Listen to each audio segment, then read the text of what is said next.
Yeah, what's up for a nightcap? Chill, you know, kick back. Welcome to the Nightcap. It's your girl, Carolina Sanchez, and tonight we're taking a trip.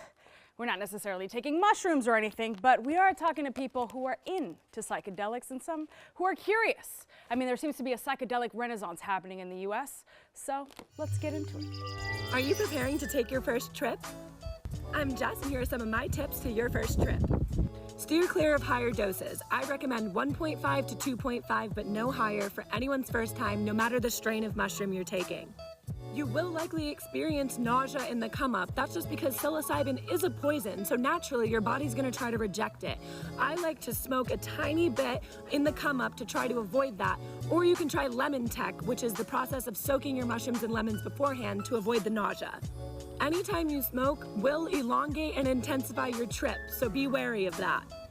Be with people you're comfortable with or you love, be in a setting that you are familiar with or you know well, and drink lots of water.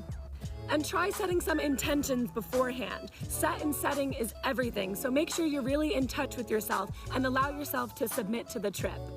Enjoy it, friends. Enjoy it, friends. Well, I hope we enjoy this conversation because I'm going to learn some more from the people who are here on the couch. My friends on the Nightcap, we've got Brandon Redmersky, we've got Lady McAllen, and Patrick Eady.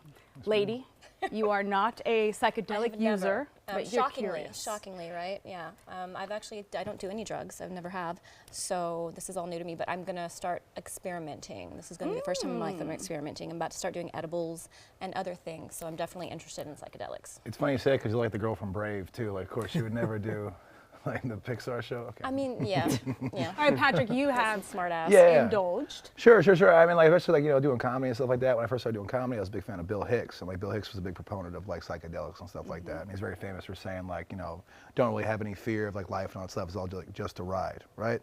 It's all just a ride. You can't do psychedelics. It's kind of like a consciousness expander and stuff like that. And you kind of see things. It kind of helps out with like, emotional trauma, working through things, seeing things from a different area or a different perspective, I've heard that before. And also too, there's a lot of studies even now, it's like taking mushrooms and stuff like that. It's good for repairing damaged neurons in the brain. It's good for like curing depression, stuff like that. There's a lot of medicinal usage to it. But there's also like, so especially with mushrooms, it's a living organism. Yeah. So if you do take mushrooms, you have to kind of respect it and like interface with it properly. It's like, so even yeah, when, that's so what, that intentions they talk about. Yeah, what the girls said with intention. So if you like, there's a time I took some mushrooms. I was drinking all day, partying, and I was just kind of like, oh, I'll just eat this entire bag. I was hanging out with some friends. Okay. And somebody called that Terrence McKenna, who's a researcher on the subject. He calls that heroic dose, and I was. I mean, that sounds like Fear and Loathing in Las Vegas. Heroic, yeah. Anything over 6.5 is pretty heroic. Okay, 6.5 what? Grams. So So hypothetically speaking, say we all kind of took a dose, right? yeah. We would kind of come up the same way. And the trip would kind of mirror each other within ourselves. Even if our bodies are different we accept it. Basically, in a weird way, it's kind of like a ritual, and we're kind of all connected, especially like that's the same moment. And they do kind of have like, there's some like sort of weird psychic other connection. cultures do that, Exactly, and it's kind of like we're just rediscovering old practices. Yeah. I've never been more connected to my backyard. You've never done drugs. No, Why are you interested in this? So for me, it's different, right? What you said, a trip sitter. I've been a trip sitter dozens and dozens of times because you know me. I'm very unbiased, not emotional kind of person, so I can watch people carefully and not let them hurt themselves, basically. I'm very, I guess, in a way, a dad nurturing type of person. I'm like, I'll watch you and I'll make sure you don't fall over and die. And that's fine, but for me, I have a bunch of autoimmune diseases, and my doctors have been trying to get me on pain management for a long time, and they've been trying to, they can't come out and tell you do mushrooms, but they're hinting at things. You can try some things outside of medical stuff. And I'm like, okay, like what? He's like, some things. And so they've kind of been hinting at me that I should try like edibles. You've been to junior college? Yeah, exactly. It's like, no, and everybody's always shocked. Like, everybody's always shocked. They're like, you don't do any kind of drugs at all. Like, I don't even drink, this. So I'm pretty much sober. You should start. Listen, smartass, Oh, okay? goodness. Alcohol is a no-go for me. But as far as edibles and things like that, I'm actually about to take a trip to Houston Urban Flower distributors or something like that, Yeah. and they're gonna walk me through different edible stuff. But the mushrooms and the psychedelics I'm interested in because it's supposed to help you, like, I guess, clear your consciousness and all this other stuff. And It's like clearing your RAM of like your Yeah. internal Right. computer. If Like, your it's, all you headspace is all full of everything, Yeah, how can you and- really heal yet? And I'm I'm constantly full. I mean, we were talking about this before the segment. I'm on like a 5 pain level every day. And so I'm trying to figure out ways, wanna because I find refuse something. to take opiates. I refuse. Right. I refuse. I will never, ever take, like, you know, any kind of Anything made muscle from the relaxers or poppy. Yeah. Gotcha. It terrifies me just because of addiction, and like there's a big history in my family with that. So stuff like this is super interesting to me. Right. seeing it Touching such on a- the medical side of it, I had a really bad wrist injury that I had for 20 years. And on my second trip, I asked the mushrooms to heal it, and it's been perfect ever The mushrooms since. just did it. They did it Intention. somehow. Wow. And they do have intention. studies. They do have studies where acid and mushrooms and different things have changed the actual chemical compounds in brains, Right. and, like, you know, fixed nerve damage and things like that with different treatments. So yeah, I mean, just like the ketamine stuff they're doing now, they're doing all Right. kinds of crazy stuff lot of crazy with things that we thought were just awful for you, and now they're like, well, maybe they're not, and we were just kind of trying to sell you. Oh, we were lied opiates. to? We were lied to. Whoa. Yeah. Corporations would lie to us. Oh I don't know.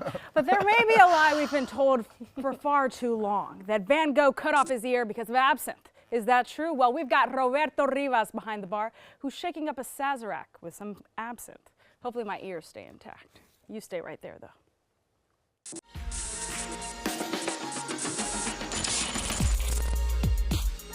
Welcome back to the Nightcap. We've been talking about psychedelics, but I'm behind the bar now with my guy Roberto Rivas, because we're gonna back that glass up, baby.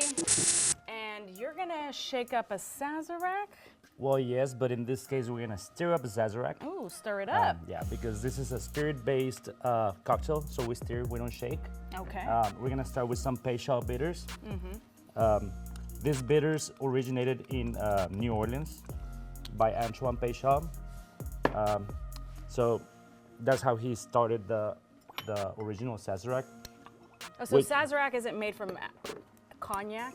It's made So from absinthe? nowadays, we make what we know as a Sazerac is mainly made with a rye whiskey. Originally, it was made with cognac.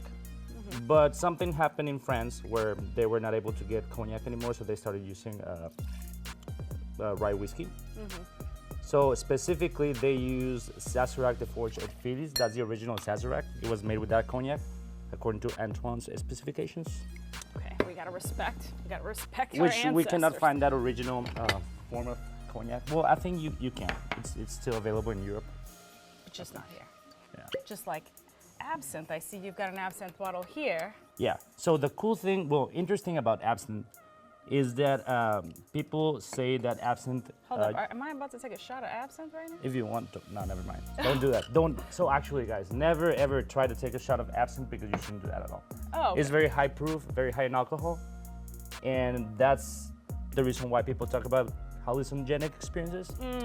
So I would not advise anybody to take a shot of this. Oh, okay. So is this just a wash right This now? is gonna be a wash. We're gonna rinse Okay. our glass to get that beautiful anise flavor and essence more than flavor. Yeah. So with absinthe, I brought some wormwood. That's what makes absinthe absinthe. Is this legal? Should I be holding this? Well, am I about to get caught or something? What's happening People here? think that absinthe is illegal and wormwood is illegal, and it's not.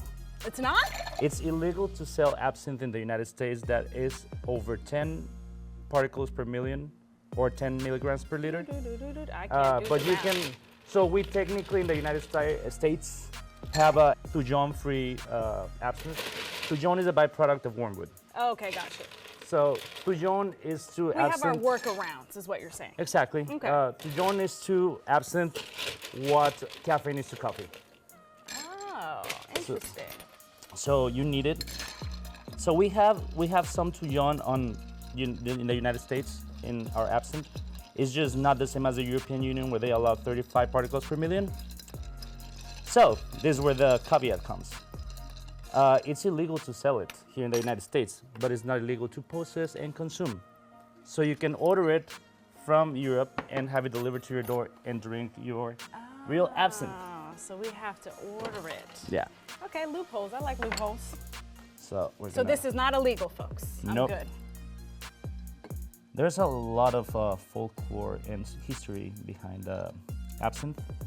Yeah, so like did Van Gogh actually cut off his ear? Well, he did, but the thing is that Van Gogh claims that, well, he drank a lot of it, and he was aware of the risks that came with it, and that's what he used for inspiration. Then people talk about the hallucinogenic effects of it, when in reality, there's been plenty of studies that suggest that it was not really the thujon, because there's not enough particles to make somebody hallucinate like that. And actually, thujon is dangerous because it's a convulsant. Oh. I mean, maybe he convulsed himself to... Maybe. They were just really extremely drunk because absinthe is a very high proof spirit. Typically, in that time, it was about 70% alcohol.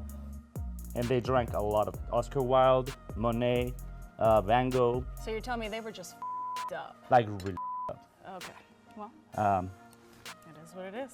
Are you ready? Yeah, I'm to ready. get in that trip? Let's Cheers. go on a journey, baby. Cheers. And that's a real Sazerac. Oh, that's fantastic. Oh, cheers to that.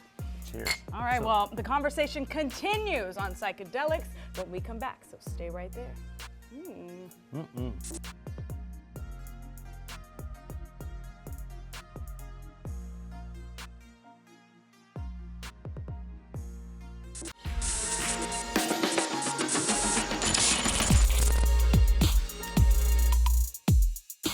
Well, here we are. We've got Brandon DeRoche and we've got Devin Phillips.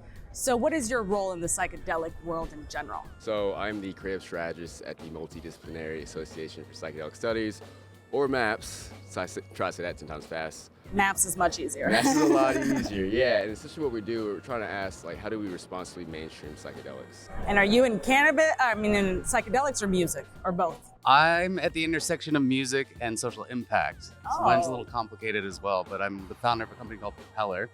Propeller is a platform that inspires activism and helps build movements for change. One of the movements we are focused on building is the psychedelic movement. And so we do that through an initiative we have called Portal. And we put together campaigns with different musicians and festivals and help bring awareness and for groups like MAPS and other organizations in the space. Bringing in the music aspects, like when you think about psychedelics and music, I'm thinking like Beatles, Lucy in the Sky with Diamonds, right?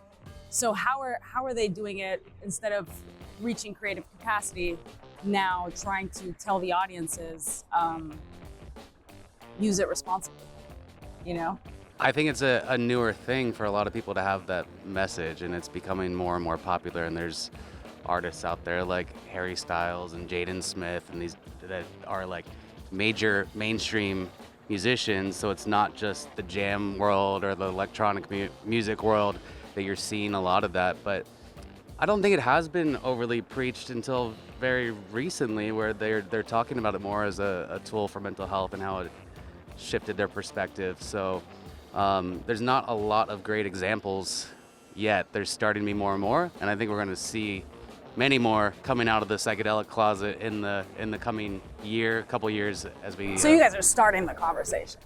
Y'all are bringing a little bit more of an awareness of what's possible. Yeah, and also we want to be that resource that they can use to say, hey, I just had this experience. How can I talk about it? Because they're going to talk about it. And I say this all the time. I work with people whose first experience with acid was from A$AP Rocky's song LSD. Right? They're not going to listen to that song. Most of them are not going to listen to that song and be like, well, I'm going to go read a peer-reviewed paper about 2A receptor activation from Johns Hopkins. Very few might.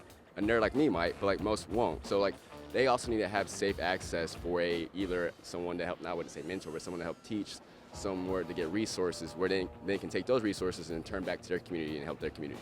Is there any message you guys want to drive home to people who are curious about psychedelics? Yeah, well, I'll do a plug-in, obviously. Yeah, I'll do a plug-in, maps.org. We're also throwing the world's largest psychedelic conference in Denver, Colorado, June 19th through 23rd, called Psychedelic Science. We'll have over 300 plus speakers everywhere from the top researchers on the topic to the top indigenous leaders here and to the top athletes. Aaron Rodgers is going to speak. It's like a whole gambit of mix of people. That was a conversation I had at South by Southwest with one of the guys from MAPS and a guy from Propeller discussing. They had a whole panel about psychedelics and music and how they intertwine. So now I'm going to ask my friends here, Brandon, Lady, and Patrick, do you guys feel like mainstream has a role in teaching or educating us about. There's always the been drugs kind we of the take. urban legends, kind of even with like psychedelics and music, especially. There's the famous thing about where Jimi Hendrix had like the bandana full of acid, Right. and he's playing. And even now, there's a sports documentary that came out about Doc Ellis, who was a pitcher for the Dodgers, and he was on acid and he pitched a no-hitter. Right. So it's always been kind of this esoteric, behind-the-scenes kind of thing. And now I think it kind of goes into the fact that like we're all kind of going through life and we're kind of seeing like marijuana got popular, right? And now psychedelics are becoming more popular, and it's kind of we're all kind of seeing maybe. You know, you kind of use that term like you're kind of seeing behind the matrix, kind of seeing the ones and zeros and stuff like that, right? Right. I mean, I've seen the documents and all Yeah. that. But even then, I also think like it's kind of like a greater like mind awakening, right? And it's also it's also like we're kind of having more experiences with aliens, because a lot of people also think like psychedelics and all that stuff. Like when you open up your mind, you open yourself up to more experiences, whether it be extraterrestrial or supernatural experiences and stuff like that. So as far as the trips go and the intention, what is the best way to approach it for people who are curious, Yeah, like like me. Lady? What is Then the have a positive mindset, be around some friends. I would suggest probably not be drinking heavily or be dehydrated or something like Yeah, that. you definitely want to be hydrated. Don't booze. You don't See, need any my booze. only issue is like I'm bat crazy, so like I'm worried it's gonna make me more bat crazy. No, I think it might help the bad a little bit. Really? Maybe. Why is she Yeah. climbing up the wall? Why- That's why just She'll have a you- better understanding I'm like, of oh, why that's she just a acts normal that Tuesday way. for her. It's fine. So do you recommend people who, for example, are wanting to do like an introspection? Yeah, 3 do it grams solo? lemon teak. Oh wow, I'm Yeah, sorry. he was 3 he was grams telling me this, lemon yes. teak. Explain this Lemon because tea? So you I get a had never coffee heard this either. grinder and you grind up the mushrooms, you put them in a container, you put lemon juice on top of it, you let it wait 12 to 15 minutes. Like steep. Yeah, let it steep, let it marinate a little It's a bit. French press. Give it a little shake and chug it all down. One, it helps to come up. It's not as aggressive because you do get real nauseous. It feels like you're about to get on a roller coaster and your body goes, Oh, so so you it's like get the stomach buckle drop. up. Yeah, it's a stomach Okay. drop for sure. But that's kind of way lighter, and then the trip is more intense but shorter. So you get off the ride a little bit sooner, and if you want to do more, you can do more, I'd assume at that time, you know. I never needed more after that. Yeah, like 3 grams is all. Well, as your body also, it is a poison, right? Right. That's how your body kind of reacts to it. So if that you- lady was right. Yeah. So, Yeah. but if, so But if your you- body's also somewhere around 30 self-regulating to machine. 40% fungus. Yeah. It's already in you, so that's why it's able to interact so well, I I mean, feel. I have a friend who is very, very, very bipolar, and she has insane manic episodes. Not me. That's you. This is bipolar, Patrick. That's why he's got the Patrick shades dated on. her, But we'll talk about the I mean, medicinal yeah. things later. This was mainly about the trip, right? And Okay. part of the trip is these trippy mushrooms. So we're going to talk to the guy who has decorated my living room. Coming up next.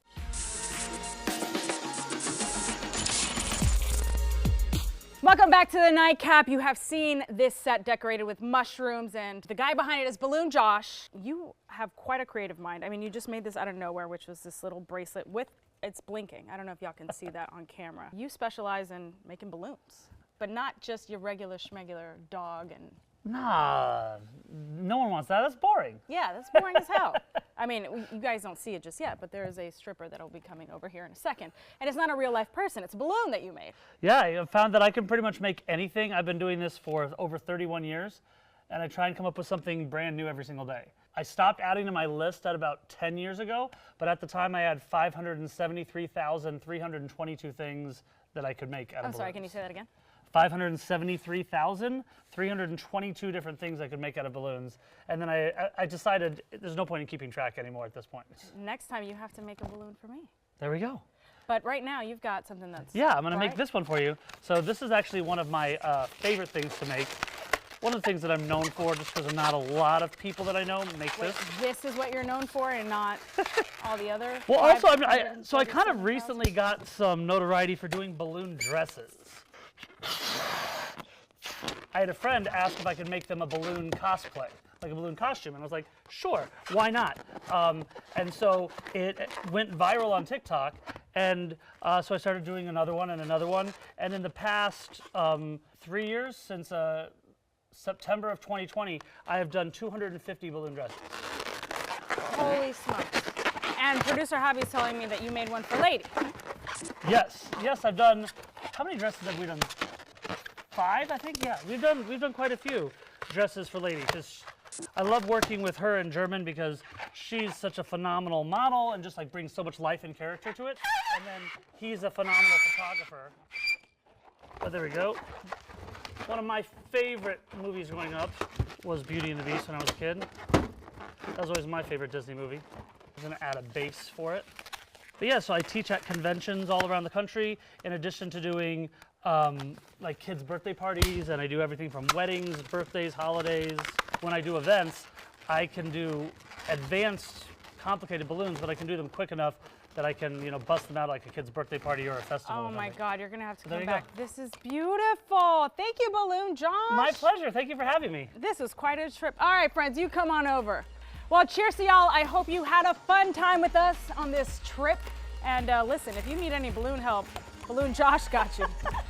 Because where are the dollar bills? I know, right? We'll see y'all next time. Cheers, y'all. Missed out on the nightcap? Well, head on over to our YouTube page and catch up with Carolina. You can watch full episodes anytime you want. And don't forget to share it with your friends, because we got to keep the conversation flowing. If you're confident in yourself, who can stop you? Ding dong, titties. We're not looking to hurt the sisters, Gotcha. but we can get men pretty big. Why do I look disgusting? No. Also, fellas, the toy is not your enemy, it's your teammate. Tag it in. Join us weeknights on Fox 26 at 11:30 and anytime on Fox Soul.